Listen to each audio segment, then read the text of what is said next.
How many of you value your freedom of speech?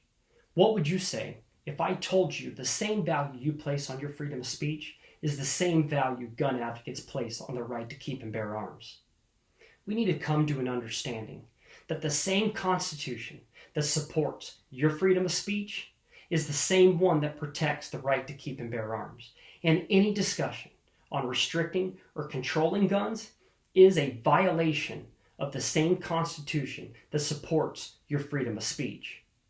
Today, we are going to discuss that gun control is nothing more than an overreach of the American government, and all freedoms in the Constitution are essential to a free society. Yes, I have always been a gun enthusiast.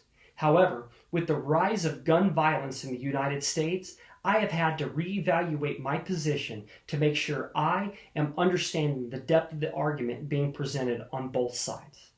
So first, we are going to discuss what gun control is, and I will offer you all a few facts regarding gun violence in the United States. Secondly, we will discuss the importance to maintaining our country's freedoms. So when we discuss gun control, there are many different avenues and approaches in the gun control debate. However, at the basis of the gun control argument, there is one foundational principle being conveyed. So I ask, what is gun control? Basically, gun control is any type of restriction or prohibition on firearms. This is not my definition of gun control, but the definition was offered up online. Per the New York Times, gun control is nothing more than a broad term that covers any sort of restriction on what kind of firearms can be sold and bought, who can possess them, who can sell them, the types of ammunition, as well as the magazine sizes that you can purchase for them. The Encyclopedia Britannica says gun control is any legal measure intended to prevent, restrict the possession or use of guns, particularly firearms. So I'm sure you're asking, what does all this mean? It means gun control is aimed at restricting the possessions of certain types of guns, the projectiles that can be shot from them, and the accessories that you can install on them. Realistically, that is like me telling you that you are not allowed to know or even say certain types of words. You would think, with all the discussion surrounding guns in the United States of America, that we would be near the top in gun violence. However, this is not the truth. According to PBS, that's right, I said PBS, the United States of America is ranked 20th in gun violence, being beat out by countries like El Salvador and Brazil, as well as the Dominican Republic and Mexico. According to a website called Just Facts, the United States of America has slowly been declining in gun violence from the years 1964 to 2018 when the survey was taken. So these definitions and facts prove gun violence is not the reason or the cause of this fiery debate. So why are we even discussing it? Because the government is trying to fool you into believing a false narrative and take away rights and privileges that the United States Constitution was founded on. The Constitution, that's right, the Constitution is what protects my gun rights as well as your freedom of speech. The Second Amendment in the United States Constitution says a well-regulated militia being necessary to the security of a free state, the right of the people to keep and bear arms shall not be infringed.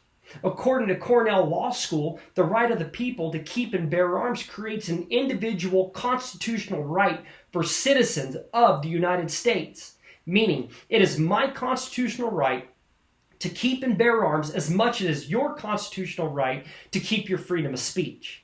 So what gun control is actually doing is it is limiting the freedoms our founding fathers knew we needed when the Constitution was drafted. The same freedoms they felt you needed on your speech is the same freedom they felt necessary for the right to keep and bear arms. And my fear is once we have allowed the government to persuade the public into believing this false narrative that firearms are bad and detrimental to society, we will not be able to regain the ground we lost. Consider England. In 1997, they banned all firearms, and their crime rate doubled in 5 years. Their homicide rate doubled in 10 years. And with the increase of all this violence, they still will not lift the weapons ban. Consider the second president of the United States' words when he said, "A constitution of government, once changed from freedom, can never be restored." Liberty once lost is lost forever. So basically, gun control is a restriction of freedom, and any restriction of freedom would be detrimental to a free society. It should be the goal of all Americans to not restrict freedom, but to actually desire more freedoms. It should be our goal to want more Constitution and less government. We need not restrict the freedoms that our people were given by our founding fathers. We should want to restrict the power of the government. So today, we discuss gun control and a few facts regarding gun violence in the U.S. Secondly, we discuss the importance of maintaining our country's freedoms. Yes, we discussed gun control, and I illustrated the importance of our country's freedoms. And in closing, I want to offer you this. What we need to do is reevaluate the laws we are passing and the rights we are restricting. We need to reevaluate our position on gun control. We need to not see gun control from a political party, but we need to view it with the United States Constitution in the forefronts of our minds. After all, America is known as the land of the free, and it should be our goal to keep it that way. As Patrick Henry famously stated, "Give me liberty or give me death." That should be the war cry of all Americans, not just the 3%ers.